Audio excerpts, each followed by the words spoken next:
Okay, welcome to the O7 podcast. That sounds so. I feel like I'm about to be given some very bad news. Well, you are, because dun dun dun, it's the first episode of spooky season. We thought it's October, and there were probably some scary films that came out in 2007, and there were. Oh, so many. And the first film that we're going to talk about for spooky season is Sweeney Todd, the Demon Barber of Fleet Street. That's the full title.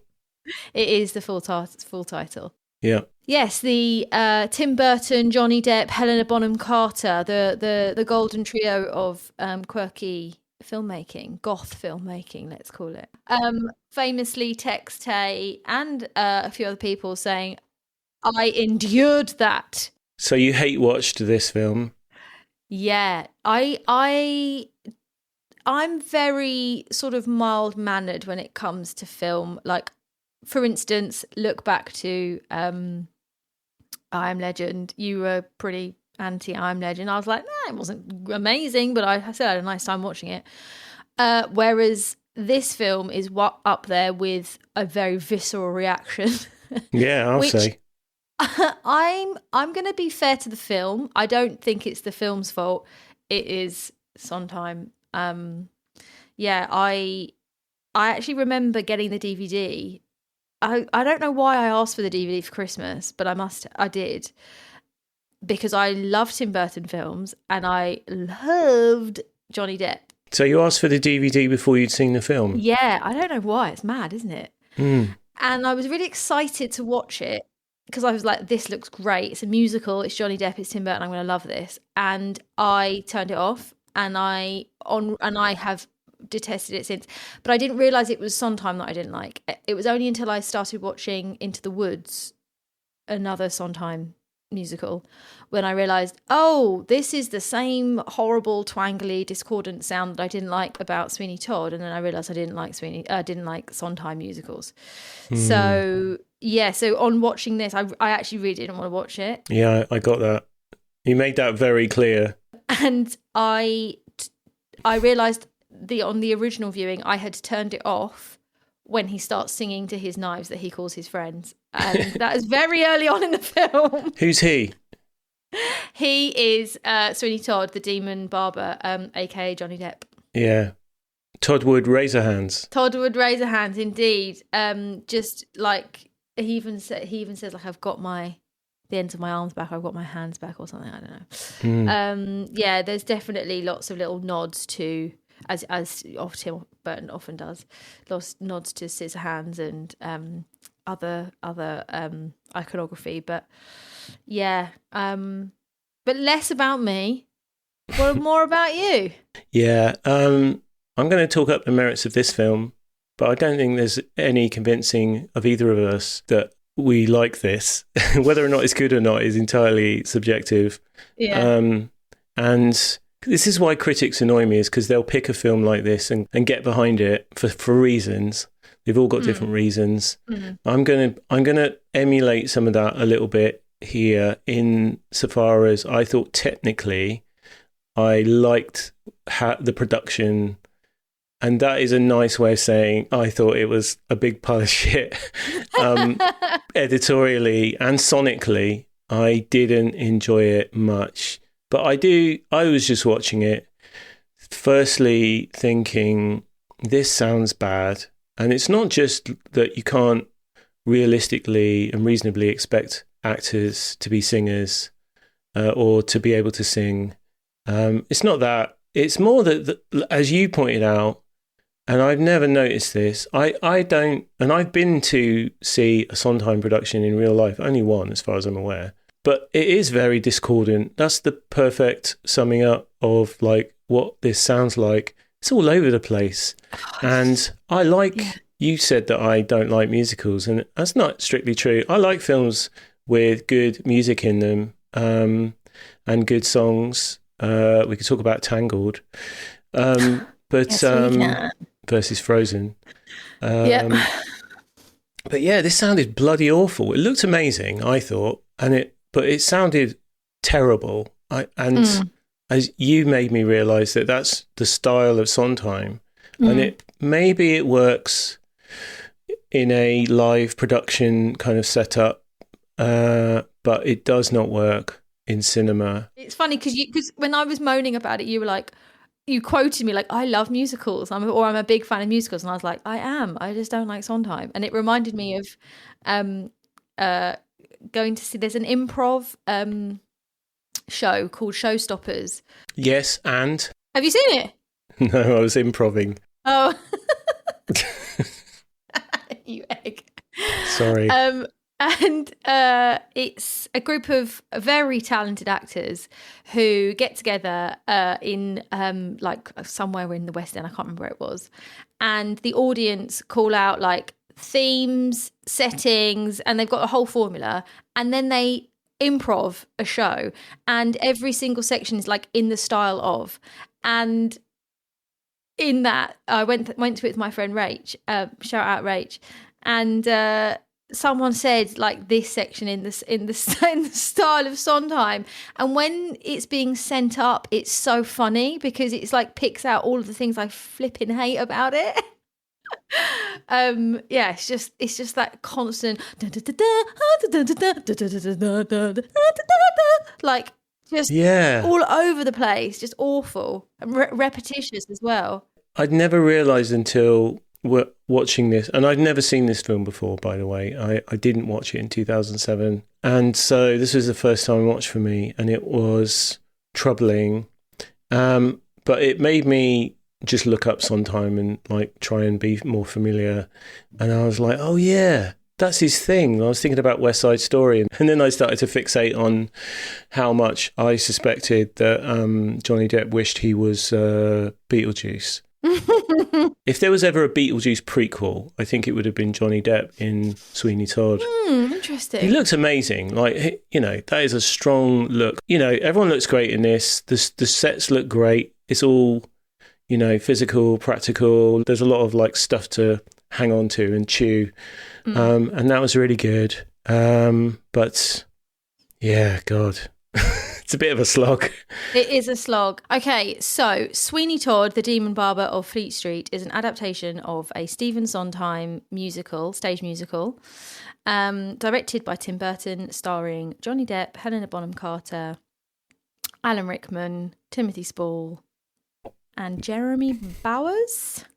Okay. Yeah, who also features in Stranger Things. When he was obviously much younger in this film, and it is sort of somewhere between a musical and a horror and a thriller. It gets more and more disgusting and gory as the film goes on, which I do really want to talk about because that is, I think, one of its saving graces. But not my favourite type of horror. I was telling my boyfriend I like a kind of spooky, kind of ghosty, demony kind of horror. I don't really like a... You don't like all the blood and guts? No, but I think he did it very well in this film, very Tim Burton-esque. And I think it does well in combining musical, thriller and horror. I think it does well in that. And it's classically Johnny Depp being... What did you say? Let me do a recreation of what I think Johnny Depp is doing, and you see if you can guess who I think he's doing an impression of. Okay. Ready? Yeah. David Bowie. Can you get it? Yeah, I got it. Yeah, Mark Knopfler. And I think I wrote something like, because he's on a ship to start with, I was like, oh, it's just like, this is what happens to Jack Sparrow if he like washed up on the shores of Victorian London. And it is kind of like a bit of a pastiche, really, of like, oh, it's Cockney London, Fleet Street, hey, Mrs. Lovett, which is, of course, from the musical, but it is very, very recognisable. It's so dirty and disgusting. It's so grim. But yeah, so that's the film, and it charts the story of Sweeney Todd, which is a pseudonym for Benjamin Barker, who is a fellow who was a very good barber, married to a beautiful woman called Lucy. Oh yeah, and he gets wrongly accused of a crime and sent away to jail for 12, 15 years, something like that. It's been 15 years. Oh, yeah, there you go. And a bit. And he's monstrous. He's been so messed up by being in prison. And, of course, Victorian prisons were not the best places. And he's Sweeney Todd, and he is hell-bent on vengeance to have revenge on the Judge Turpin, played by Alan Rickman. And the Beadle, played by Timothy Spall, which, I mean, basically just playing Snape and Wormtail. It was like fresh off the back of Harry Potter. Probably just on the neighbouring set. Yeah, and he literally was Wormtail, Timothy Spall. It was like, I was like, oh, this isn't very original. Then you have Mrs. Lovett, played by Helena Bonham Carter, and she plays the pie making friend woman that lives downstairs works in the pie shop downstairs from the flat that Benjamin and Lucy had rented. Yep. She's got eyes for Sweeney Todd, Mr. T as she calls him. And as things develop between the revenge build up, he developed his business, being an excellent barber and also murdering people. And those people find their way into Mrs. Lovett's pies. Meanwhile, there's a storyline where the daughter of Benjamin Barker and Lucy has been taken under the wing of Judge Turpin, and she's called Johanna, and she falls in love with a young boy through a window. Barely a storyline, isn't it? And it's one of those kind of sliding doors, crossed paths stories where if they'd been in different places at different times, things would have been different. And ultimately, everyone meets their messy, messy end. Yeah, not quick enough, I think. Yeah. This could have been 90 minutes and it could have been a film without songs in it, but they would just have to have written more script. Yeah. Because the story's there, right? You just need the freaking dialogue. I mean, come on. Yeah. You don't need all the blooming annoying music and songs. It wasn't for me. Yeah, when we were talking about musicals, we were talking about the conveying of story and performances through music, and I kind of pointed out that I don't like that I'm singing how I feel type stuff, but this was all of that, I think. Yeah. I can see why people don't like that, and I don't hate it. I do like musicals that do that, but it was even more apparent in this, and I found it irritating, I have to say. Yeah, I think this is what defines my enjoyment of this kind of stuff is whether or not it has songs that do all of that stuff, or if it's dialogue that's sung. This feels like the latter. It feels like dialogue through song, which doesn't work for me, and especially in this case, this did not work for me, and I really did have to fixate on how good it looked. But did it look that good? I mean, yeah, it did. I think it got better. It started rubbish. Like, I actually wrote in my notes, like, it is too dark. Like, I literally can't no such see. Thing. No, it was like it's badly lit.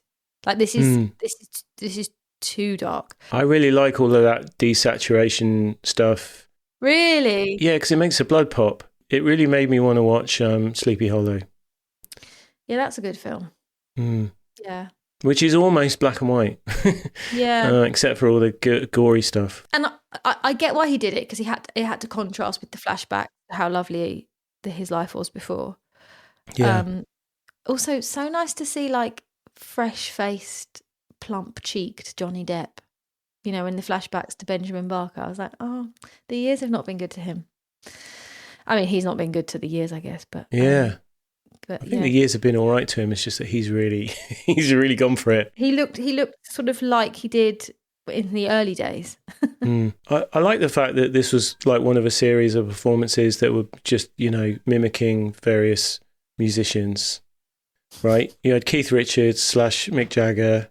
Yeah. Pirates, Jack Sparrow. You had David Bowie for this, and you had Michael Jackson for Charlie and the Chocolate Factory. I wanted him to keep going. I wanted like Chris Martin, and at some point. That would have been dull. Yeah, it should be. It would have been a biopic about, someone who, I don't know, studies potatoes. Yeah. I actually love potatoes. Yeah, of course. You don't study them, though. No. Do you? I could. Stop it. In fact, okay. So, Tay, we've talked about the kind of the plot and what happens, introduce some of the characters. But what would you say are the film's sort of main commentary and themes? Well, it was about revenge, right? It is a revenge drama. I didn't find it either dramatic or thrilling.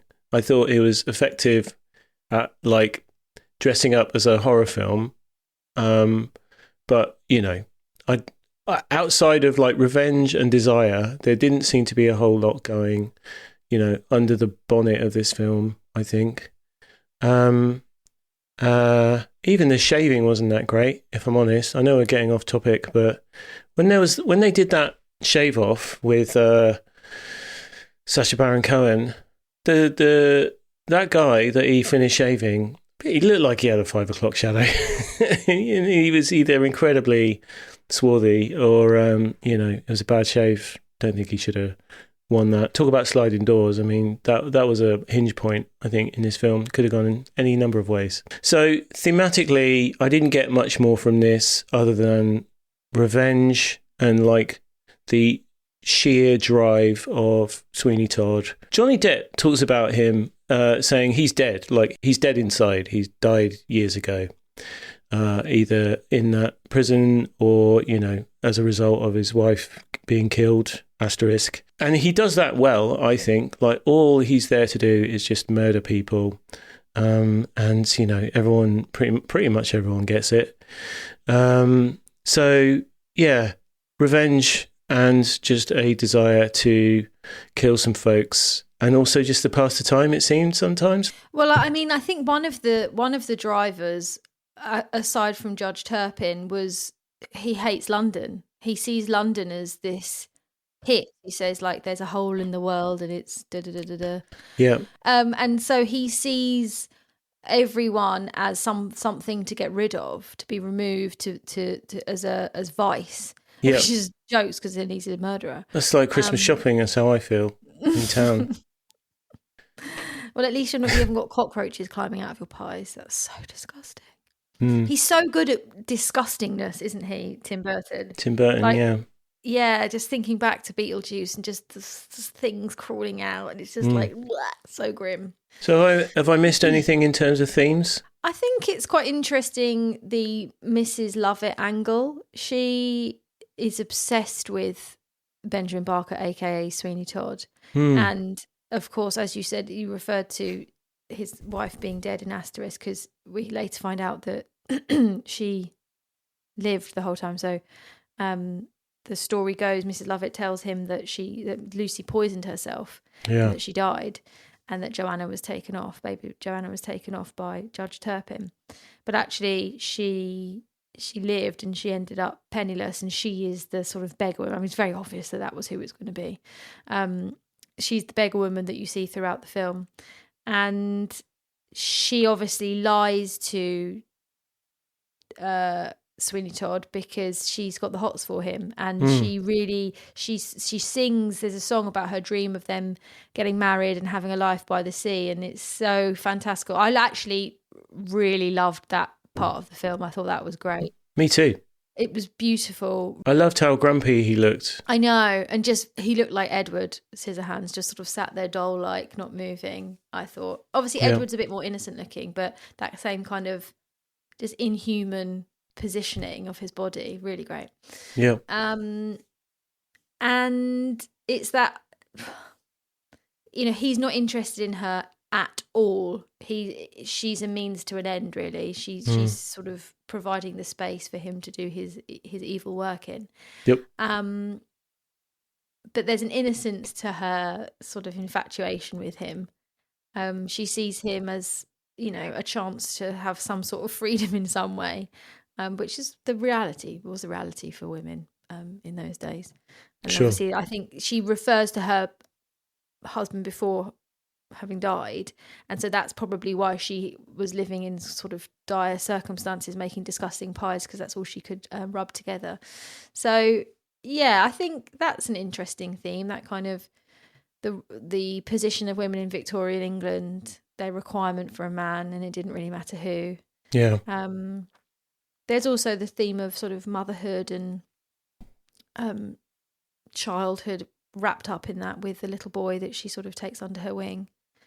Does he have a name? I can't remember. Yes, Toby, isn't it? Toby, yes. He is the assistant to the Italian barber played by Sacha Baron Cohen, called Pirelli.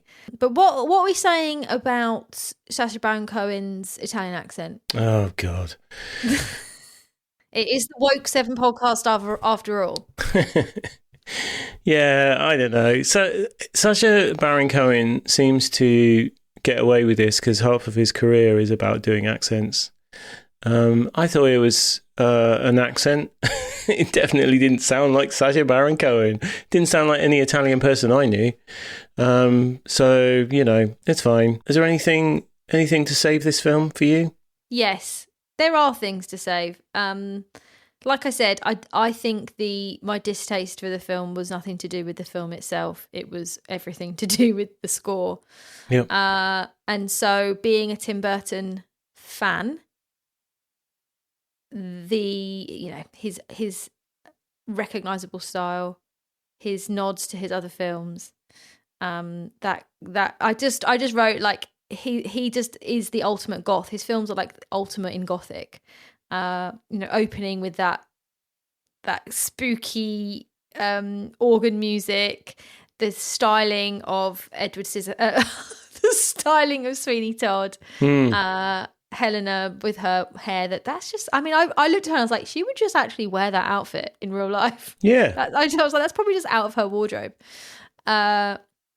Like I said, I loved that scene where she's singing her sort of dream song, and it's really saturated in colour, but almost like it's unnaturally saturated. They're really like almost like pop art sort of colours in quite surreal settings. So it's like, that looks like an actual pier that exists when they're walking down the pier, but then everything else is sort of CGI around it. The sea is too blue, there's sort of nothing else there, because it's a dream. I loved that. I also love seeing a bit of Alan Rickman. I feel like I need to go back and watch some Alan Rickman films, because apart from Harry Potter, because he's great. Yeah.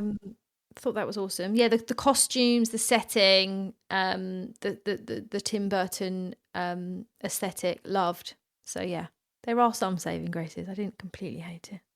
Yeah, I think I covered it, but like the only things that I liked were the look of it, the saturation levels. Really love those levels. Apparently, the blood was orange in reality to contrast with all the grey and the black. Wow. I really like Johnny Depp's shock of white there. Did you get that that was a symbolic of his trauma, Lucy? I did not, no. I just thought it was sort of a nod to, if you think of like the Bride of Frankenstein, she has that white shock of hair, doesn't she, at the front? Yeah, you'd be forgiven for not getting that, but actually it was quite deliberate. Apparently, Johnny Depp references it in interviews saying, I wanted it to represent all the trauma that this guy's gone through. So it's almost like a bit of his hair has dyed. Oh, wow. Surprised that went over your head. I spent so long working out what I wanted to say about this film. I have to say I didn't do quite as much detailed research as I probably should have. Have you said everything you need to say? No, I've got more things to say. All right, okay, cool. I also didn't talk about the blood because I actually loved that. And I towards the end, I was like, this is actually really good. So, as I said earlier, it gets more and more disgusting once they start making pies out of people. Yeah. The body parts. Oh, I know, when little Toby's eating a pie and he's got a toenail in his mouth. That's disgusting. Yeah, that is brilliant. And it is so like those kind of B-movie horror films where it's just like it's so fake, but it's brilliant. Yeah. And there's lots of throat cutting. Obviously, he's a barber. He's got his like blades. But there's the scene where he kills Judge Turpin, and the blood's just like exploding out of his throat. Excellent. And then towards the end as well, where Sweeney is killed, it's like straight across his throat here, and you just see a sheet of blood pour out. Oh, I actually wondered how many takes they did, because that was just so brilliant. Looked so believable. And then I started thinking, I wonder if that is what it would look like if you had your throat cut, which is a bit macabre. So yes, the bit of research I did do was I was really looking at reviews. So I was like, oh, am I the only person that hated this film? Because I wanted to kind of see what other people thought. So I was diving deep into Rotten Tomatoes, which he got 86% on Rotten Tomatoes. So I actually thought I think I am one of the few people that didn't like this film. And Nick Rogers, he said, when the blood starts to sputter and spit, it's in just the right shade. Not so thick and crimson as to be off-putting, but not so fake and thin as to have no impact. Couldn't have put it better myself, Nick. Absolutely. I thought the blood and the gore was really well done. But conversely, Deborah Ross, she said, without any warmth and humour at all, how are you meant to care? I'm not saying you always have to care about someone in a movie. Not at all. But here the story is so ludicrous that unless you can, why bother? Oh, Deborah. Oh, Deborah. I cared a bit about Mrs. Lovett, I have to say. And little Toby. He was cute. But definitely didn't. I think a good horror or sort of thriller is... the start has an edge to them which you can kind of understand. You can kind of see why they're doing what they're doing. Because even like going back to No Country for Old Men, even though Anton Chigurh is so otherworldly, you understand why he's doing it, because he just hates people. He hates humanity. He's just a ruthless psycho, right? But with this, you're like, it's just like revenge for revenge sake. And why is he killing everyone when he really only really wants to kill Judge Turpin? And it wasn't as believable, I have to say. Yeah, I love looking at Common Sense Media, the website. It's for parents to get a sense of what is in films, and then if you're going to let your kids watch this film, what you could talk about, right? Under positive messages for Sweeney Todd, it says, Sweeney decides the world is full of amoral vermin. When he can't enact revenge on the specific people who ruined his life, he kills all of his customers, whose bodies are then used to make Mrs. Lovett's meat pies. And that seems a little bit simplistic, but there's no motivation beyond that. Yeah, there is none. And it's just very one-dimensional, kind of. I can't really get behind all the murders. Yeah. But then, again... is that the fault of Tim Burton and Johnny Depp, or is that the fault of Stephen Sondheim and the way he wrote the character? You see, I don't think we can put this on Sondheim, because he didn't adapt it. He didn't have much input.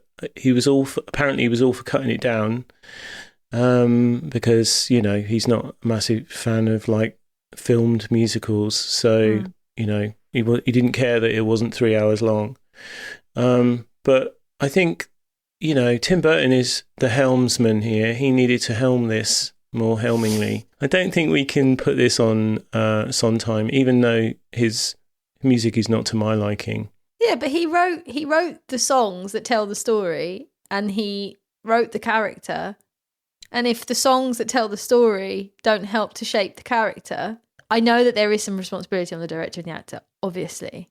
But like, if there's no depth to the way it's written in the first place, how are they going to extract depth without completely changing the thrust of it? Do you know what I mean? Yeah. I think some element of blame lays in the one-dimensional nature of the character himself.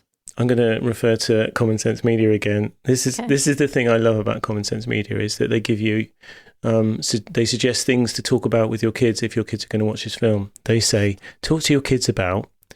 That's the heading. And it says, families can talk about whether the movie's bloody nature is different from the gore in horror films. If so, how? Which has more impact, and why? Does it matter that the violence and the bloodshed in this film is so stylised? Are viewers meant to find it funny, disturbing, or both? Well, kids, Answer the question. It's Get to bed. nice to have some interaction about a film. It's mad, I isn't it? like the idea of this. It's fascinating. Like I can remember not wanting to watch Hostel way back in the day. And so I just looked up all the horrible, because they list all the horrible shit that happens in the films. And I just read the stuff. And then it says, like, here's some conversational topics you can raise with your kids about Hostel. It's like, well, you could talk about commodification with your children who don't know what that is. Yeah. And really set them up for life in a world of living in a capitalist society. Extraordinary stuff. But I love Common Sense Media. Long may it live. Yeah, it sounds very helpful. Yeah. So my main issue with this is that it could have easily not been a musical. I know I'm biased against musicals, but this could have been a very good, fun, stylized romp in the same way that Sleepy Hollow is, right? Without all of the music. Nothing in this compelled me forward, or I had to wait for the story to basically happen mostly through the medium of fricking songs that don't sound very good. And, that doesn't really make for a compelling cinematic experience. No, I mean, and you're right. They could have done something like they did with the live action remake of Mulan. I don't know if you saw that, the Disney film Mulan, where the Disney animation is a musical and the live action remake was not, but they used the score as the score for the film. Yeah. And so I actually loved that adaptation. That was one of the very good live action adaptations, and it doesn't really get talked about enough. I thought it was brilliant.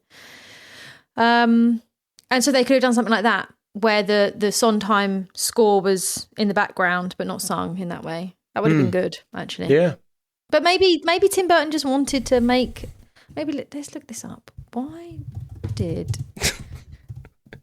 Burton make Sweeney Todd? So this was picked up by Sam Mendes initially. Oh, interesting. And then he went off to make Jarhead. But let's see what does Google say. Google AI tells me that Tim Burton made the film Sweeney Todd because he was deeply impressed by the 1979 Stephen Sondheim musical, which he'd seen as a student and was captivated by its unique mix of horror, drama and dark humour. He saw the project as a way to return to his roots by bringing his distinctive dark Gothic style to the screen in a project that allowed him to visually explore themes of rage and revenge.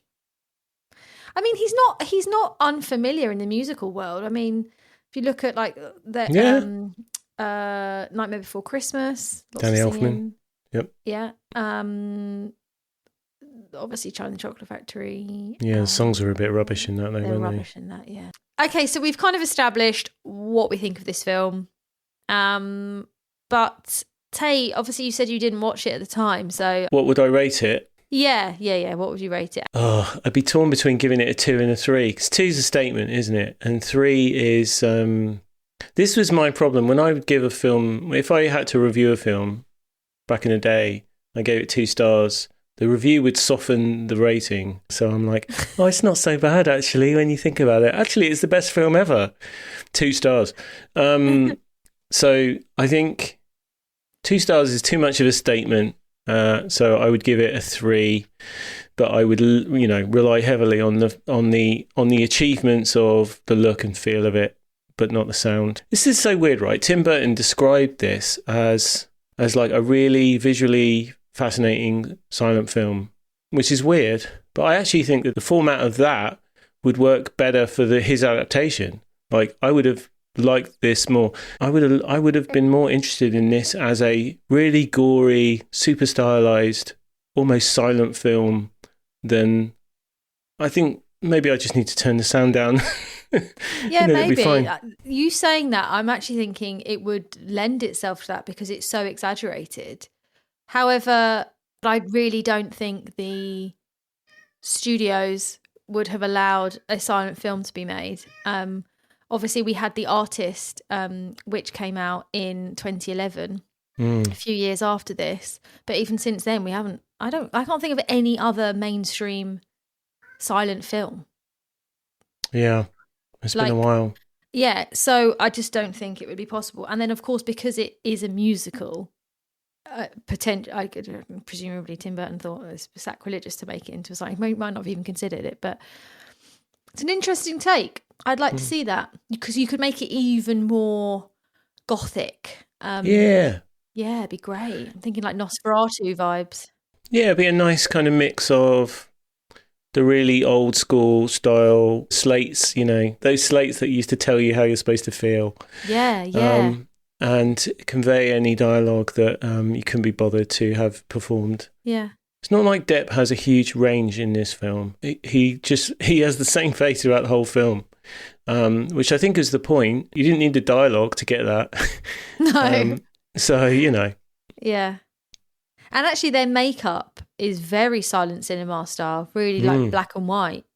So yeah, it would be a well-meaning 307s out of 5 for me. Then and now, yeah, 2.5. Are we doing halves? Oh, we've not done that. I don't know. Yeah, this is what we call mission creep, isn't it? Yeah, it's a solid 2.5. Lucy, how about you? What's your rating? So, as I didn't actually watch it the first time around, I probably would have given it 1, if that, maybe none. Because I guess none, because Brutal. I turned it off. So I really didn't like it. And I don't do that often with films. Famously, only walked out of one film in the What was cinema. it? Pineapple Express. Why? It was terrible. I mean, I didn't enjoy it, and I'd got the tickets for free, and I was like, oh, this is rubbish. So we left.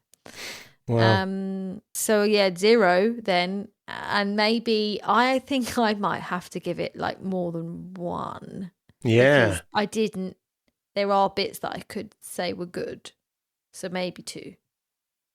Gosh. I'll give it 2. Well, we are in the minority here. You realise this because I know, that's mad. I everyone can't loved believe it. that. Here, get this. Since its release, this film has been widely assessed as one of the greatest musical films of the 21st century. Shut up. I mean, Tangled. Frozen even.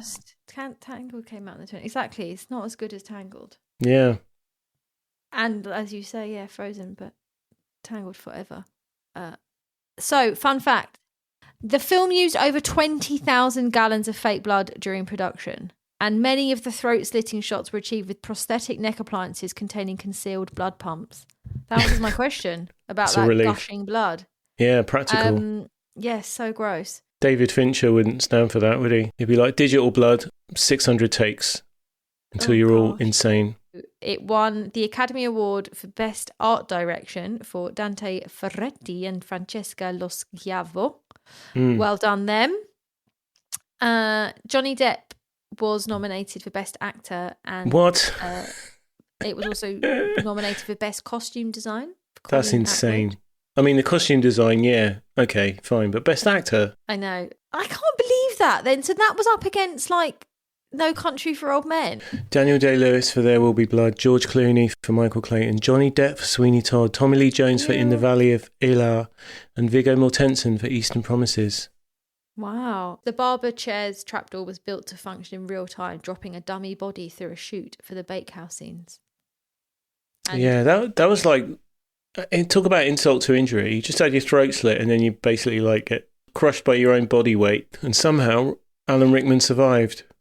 Well, I think what we've established really is that sometimes we're not going to love the films that we talk about, but the general public seemed to love this one, and the critics really loved it. And I would say budget of 50 million, box office of 150 million. We're the ones in the wrong. Yeah. So cancel your subscription to us immediately and send the boys around because we're the bad uns. We definitely are. Oh well, let's talk about one we love next. Yeah. So yeah, Sweeney Todd, we did it. Yeah, we did it. We did it! Yay! Okay, we're going to do a couple more spooky ones in the run up to Halloween. Oh, should we do it in costume? No. I've only got the Princess Leia one.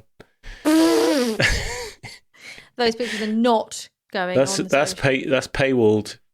I'm not giving that away for free. And then also, like, you can't unsee it. I feel like that's not safe for work. No, it's definitely not. It's not safe for anything. It was Princess Leia when she had the bikini. It was both of them. It was both of them. It was episode 4, New Hope, and then it was Return of the Jedi on the sexy barge. The white dress is fine. Yeah. I mean, even she didn't look good in that. It was too much. You've never seen someone channel Carrie Fisher and Jabba the Hutt at the same time, but I managed it. Lucy, anything you want to say to anyone before we get the hell out of here? Natalie, that's my stepsister. She wanted to shout out and she wanted to make a request. Oh, yeah. I'm going to have to do a film for her, another film I'm going to have to endure. Am I going to have to do it? Yeah, you are. Okay, Natalie. You probably quite liked it. We'll talk about this. Go on. Atonement. Oh, fucking hell. All right. I know, and I can't bear Keira Knightley.